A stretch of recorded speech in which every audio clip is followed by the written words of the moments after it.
Tekma, ki smo jo danes odigrali, je za to našo ekipo ena od prvih, ki igramo v tej sezoni. Če vzajemo dve prijateljski, smo zdaj nekje na začetku, bom rekel, uvajanja te ekipe v tekmovalni ritem. Pred tekmo smo pričakovali izenačen boj, borbo za zmago.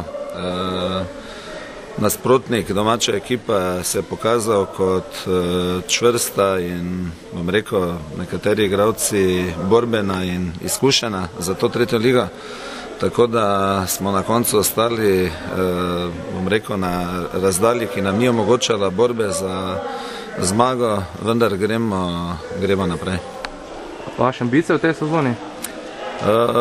Ta ekipa, bom rekel, je pač namenjena vsem tistim igralcem, ki trkajo na vrata prve ekipe, si tam ne uspejo priboriti, bom rekel, dostojne minutaže, zato odigravamo v tej ligi z njimi in drugo leto bodo že mladi kadeti, ki prihajajo, in mladinci, ki prihajajo zraven.